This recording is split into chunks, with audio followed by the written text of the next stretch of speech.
Salam alaikum wa rahmatullah, j'espère que vous allez tous et toutes bien. Je vous parle parce que je pense que vous avez toutes et tous vu ce qui se passe en ce moment avec Yusra et son mari, et en fait je voulais en même temps faire une prévention.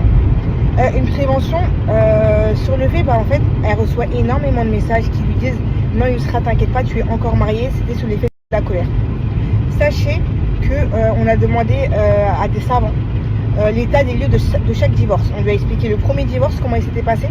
Il nous a informé qu'il était bien valide. Le deuxième divorce également, et le troisième qui était sous la colère, il l'est bien valide. Pourquoi? Je vais quand même vous expliquer parce qu'il y a des personnes qui ne comprennent pas. En fait, quand on dit sous l'effet de la colère, on ne parle pas d'une colère normale, parce qu'en fait tous les couples entre guillemets divorcent en colère, à part certains qui vont divorcer apaisés. Enfin entre guillemets apaisé, c'est je vous dis ça de manière en gros ils vont s'asseoir, ils vont discuter et ils vont divorcer.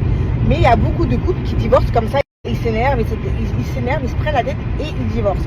Et en fait quand on dit que le divorce ne passe pas sous l'effet de la colère, en fait c'est un degré de colère qui s'appelle entre guillemets la folie.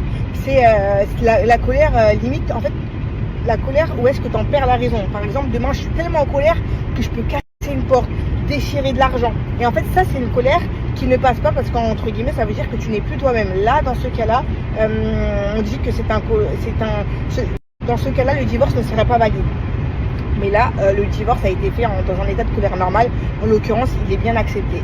Je sais que c'est dur, je sais que ça fait mal les filles. Parce que j'imagine pas ce que ça a fait dans le cœur de devoir se séparer d'une personne alors que tu l'aimes et que tu as envie de rester avec et tu te voyais rester avec. Et parce que en fait la personne en face elle a dit 3 fois le mot je divorce, ça veut dire que tu te dis que ça y est, la personne elle est comme un étranger auprès de toi et ça fait mal dans le cœur. Mais alhamdulillah, Yusra, Allah dans le cœur et Allah dans le cœur et elle sait que elle ne peut pas rester avec parce que il est illicite pour elle. Mais du coup voilà, je voulais vraiment faire une prévention les sœurs parce qu'il y a énormément de sœurs qui restent dans le haram avec leur mari, qui ont fait les 3 divorces et qui essayent de trouver des excuses entre guillemets, ou bien peut-être qu'ils sont juste dans l'ignorance et elles se disent oui mais il y a cette fois-ci ça passait pas, du coup on est encore mariés, cette fois-ci elle ne passait pas, du coup on est toujours mariés. Sachez qu'il faut bien se renseigner parce que vous imaginez peut-être que certaines d'entre vous vivent dans la fornication. Vous vivez et en fait vous allez mourir, ça veut dire dans la fornication. Et en fait faut pas négliger et faut pas minimiser cela. Du coup voilà, c'était vraiment un petit message de prévention. Les filles, faites attention, ne jouez pas avec le mot je divorce.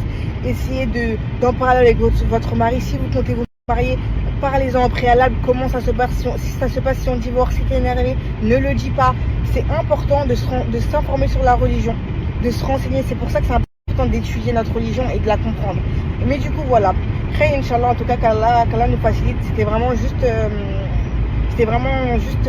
pour vous informer et puis vous tenir au courant parce que beaucoup de personnes sont dans l'ignorance.